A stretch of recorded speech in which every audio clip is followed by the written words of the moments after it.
Kula za shaka Escola sila pasuna sizowa Bosi akali Escola sila pasuna sizowa Escola sila pasuna sizowa Bosi akali Escola sila pasuna sizowa Kula za shaka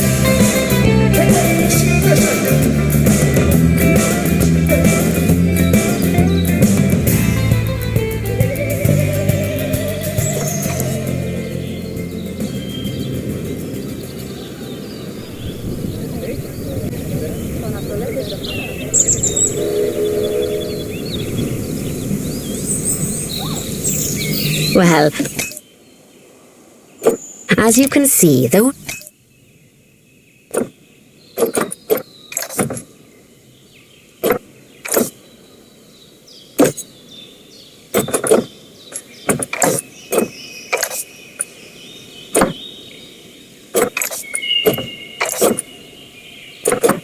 caretakers don't hang about.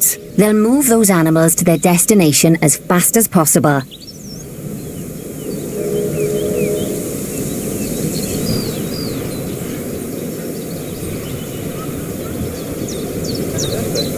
Of course, normally we'd have to place the animals into quarantine before moving them into a habitat, but I am assured by a person of good standing that these warthogs are in the very rudest of health.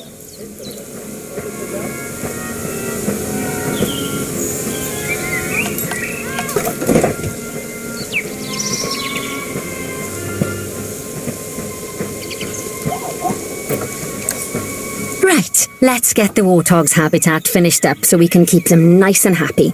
You see, each animal in the zoo has an overall welfare statistic, basically how happy they are, and that overall welfare statistic is itself comprised of 4 different areas: nutrition, social health, habitat, and enrichment.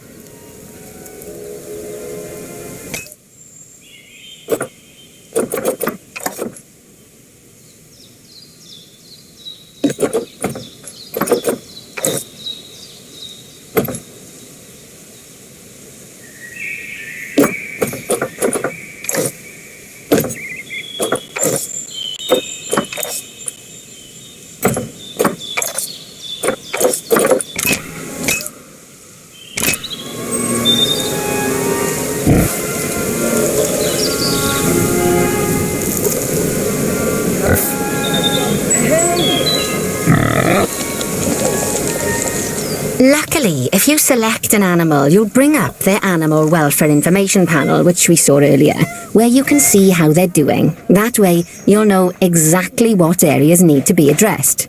Don't worry if that's a lot to remember. You can always check the Zoopedia for more information.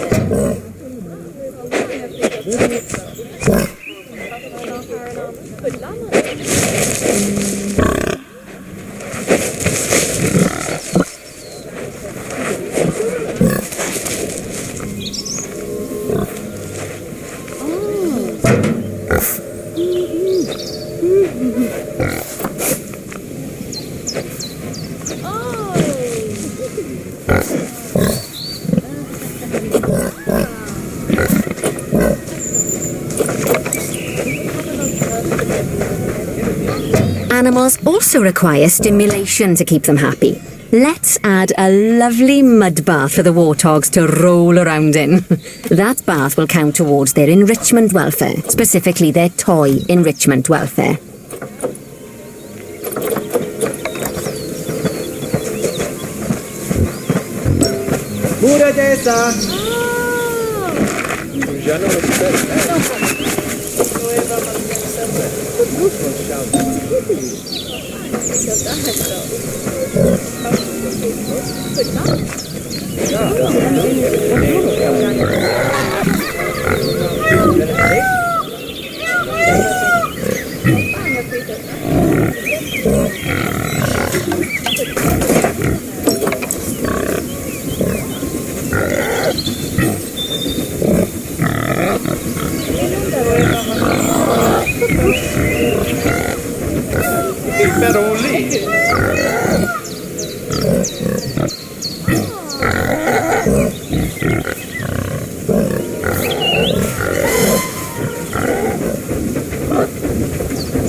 Oh, nice work.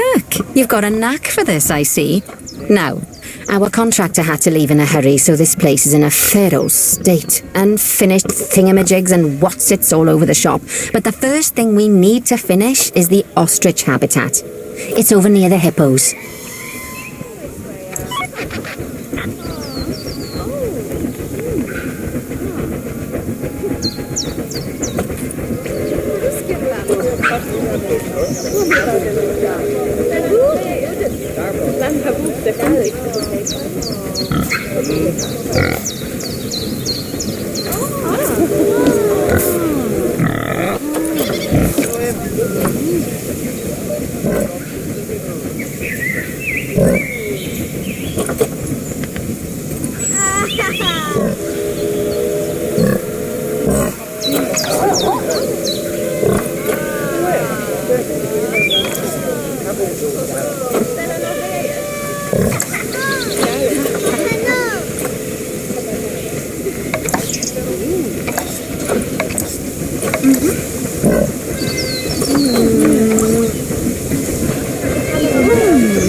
Oh, before we actually start building our ostrich habitat, let's pause the game.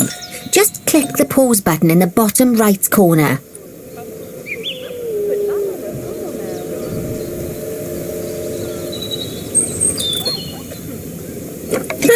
That's more like it. A quick break.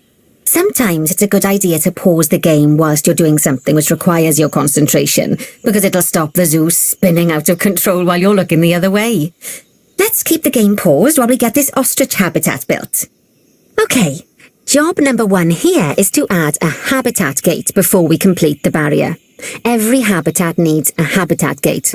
After all, how else would the keepers get in and out? Just make sure it's hooked up to the path so the keepers can reach it.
like it. A quick break.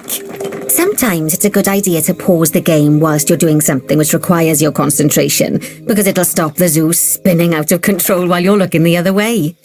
Let's keep the game paused while we get this ostrich habitat built. Okay, job number 1 here is to add a habitat gate before we complete the barrier. Every habitat needs a habitat gate. After all, how else would the keepers get in and out? Just make sure it's hooked up to the path so the keepers can reach it.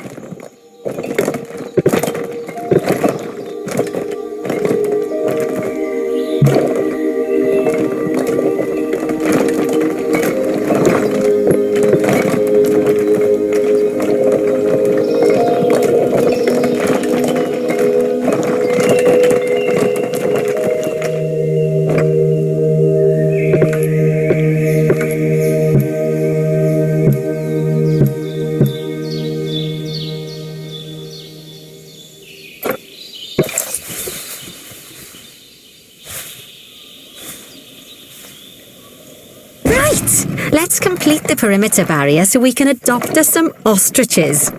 I've marked out an area for you to use, so I'd like you to finish off the perimeter using the brick barrier.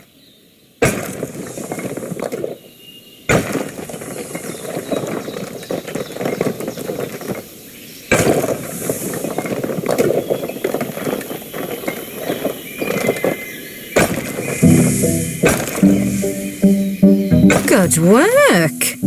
Remember, before you can place animals in any habitat, it has to have a full loop of connected barrier. Now, you've probably noticed that guests can't actually see into this habitat at the moment. At least not without a stepladder. But seeing as they're banned, I'd like you to select a piece of barrier and swap out the brick for a glass barrier, so the guests can see in.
There we go. Adding in more windows gives guests even more opportunities to see the animals in a habitat. It's always best to make sure the guests can get a good view into a habitat from the path they're walking on, because it makes them happy, and because this would be a pretty terrible zoo if they couldn't. The last thing we need to do is to add a donation box. You see, when guests enjoy the view of an animal, they'll make a donation. Just make sure you put them in easy-to-reach places, like near a viewing point. Donation boxes are one of the main sources of income for the zoo, so make sure you remember them.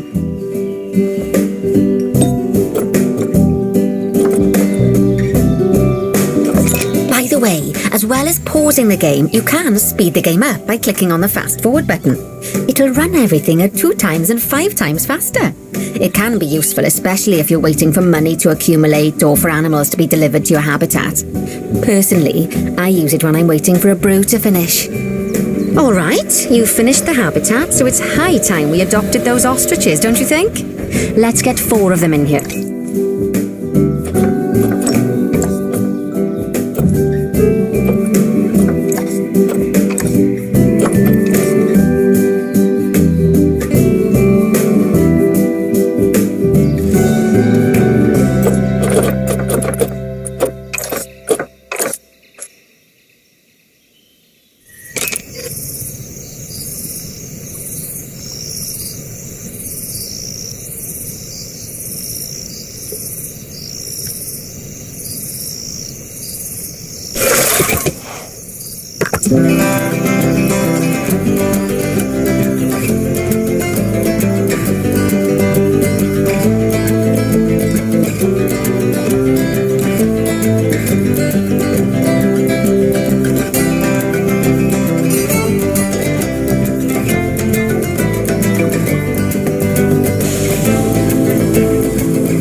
Kula zashoka Nkosi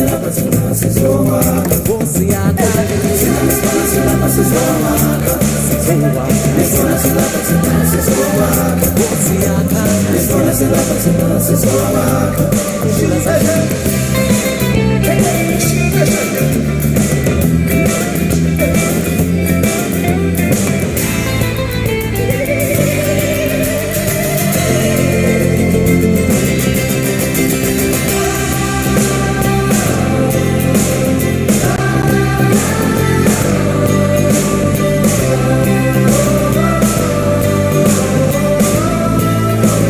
By the way, as well as pausing the game, you can speed the game up by clicking on the fast forward button.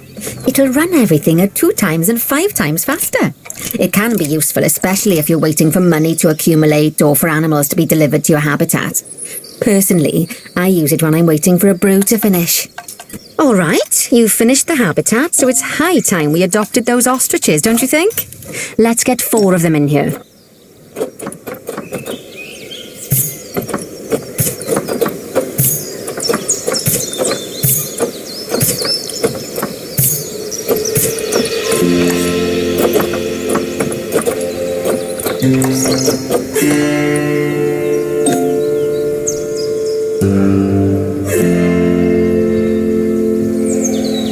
While we wait for them to be collected by the caretakers and brought to the habitat, you should get it ready for them.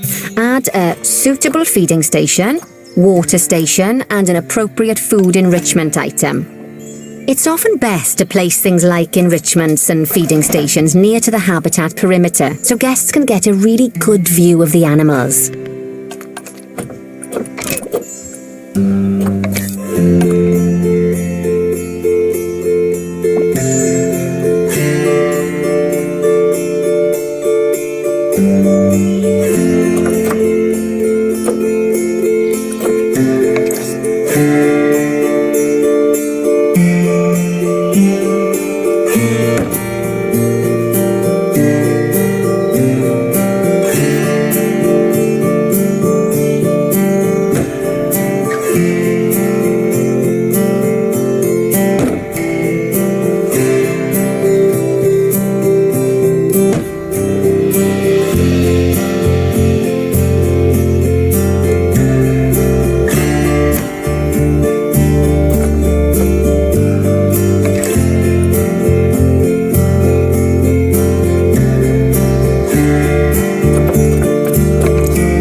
Oh, good to see the ostriches have somewhere they can really stretch their legs. Did you know they can actually run at 43 miles per hour? Oh, heaven forbid they ever escape. The speed camera fines alone would bankrupt us.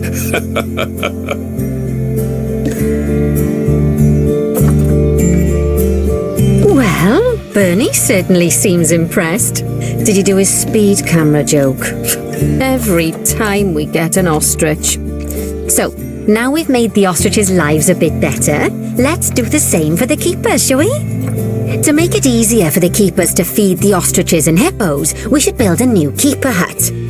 Keeper huts are where the keepers prepare the food for animals, so they should be placed near to the habitats to make sure the keepers don't waste their time walking when they should be looking after the animals.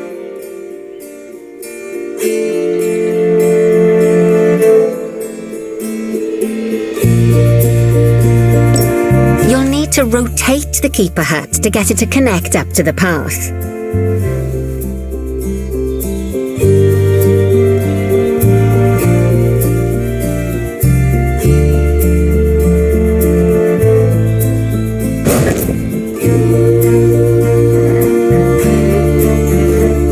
This keeper hut only has space for one keeper, but the larger keeper hut can allow multiple keepers to prepare food at the same time. Oh, but bear in mind that keeper huts and other staff facilities shouldn't be placed near to areas where there are lots of guests. Guests don't like seeing facility buildings, and it can affect their happiness negatively. In case that wasn't clear. Something that all facilities, shops, and a whole host of other objects need is power, and that obviously includes your newly built Keeper hut. So let's place a transformer next to it, shall we?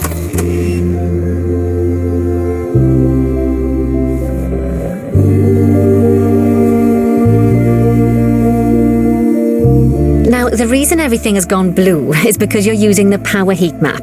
This map allows you to see what is and what isn't powered in your zoo. So once you've placed your transformer, you can click in the bottom left to turn the heat map off.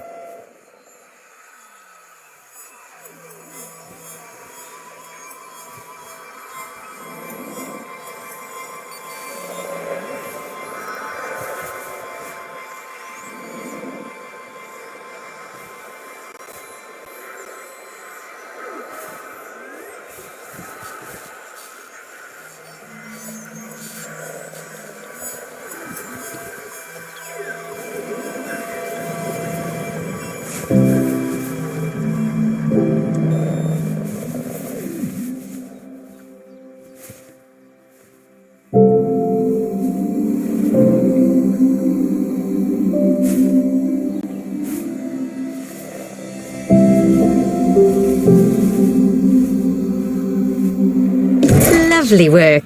Now the keepers can start using the hut to prepare food, and thanks to where you've put it, they won't need to walk very far to deliver it to the ostriches and hippos. Let's get on to your next objective then. Bengal tigers. We want to adopt some, but I'm afraid there's nothing ready for them yet.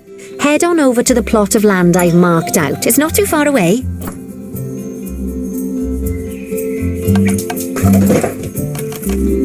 Righty, your next job is to build a habitat from scratch. And concrete and glass, I expect. So go ahead and build it. Just make sure that the habitat includes that big hole we've dug. Oh, and don't forget to add a habitat gate to the barrier. Oh, and make sure the guests will be able to see the tigers.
takes safety very seriously at his zoos, so we should probably make sure those tigers can't jump out of their habitat, don't you think? The way we'll do it is by changing the height of the habitat's barrier. Okay then, you should start by double-clicking the habitat barrier, which will take you into barrier editing mode. Great. Now highlight the entire perimeter of the habitat. You can do that by clicking and dragging the barrier selection tool.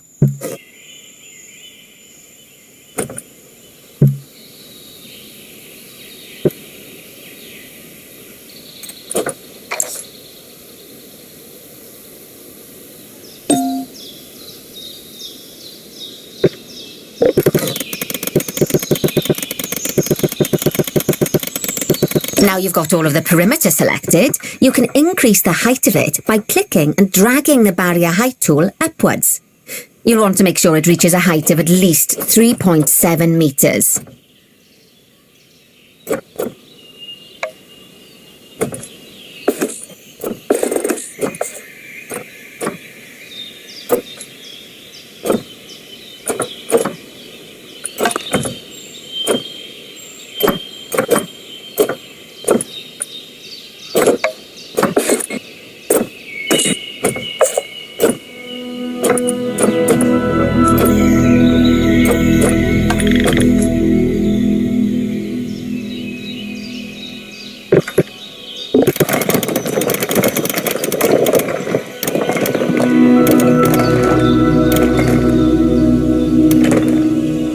Now that the habitat is in place, don't forget to put down a donation box near to your viewing areas.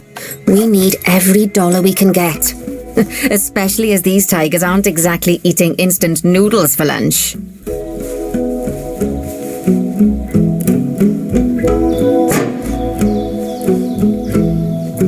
Okay, that's the habitat boundary complete, the habitat gate in place, and most importantly, the tigers won't be able to jump out of it anymore.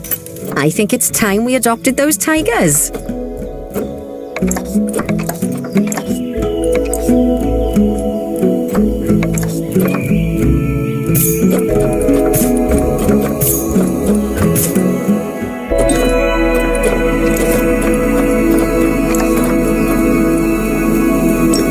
Whilst our trusty caretakers collect and deliver the tigers, let's take a look at preparing the habitat for their arrival. We'll start with the basics. Add a suitable feeding station for them.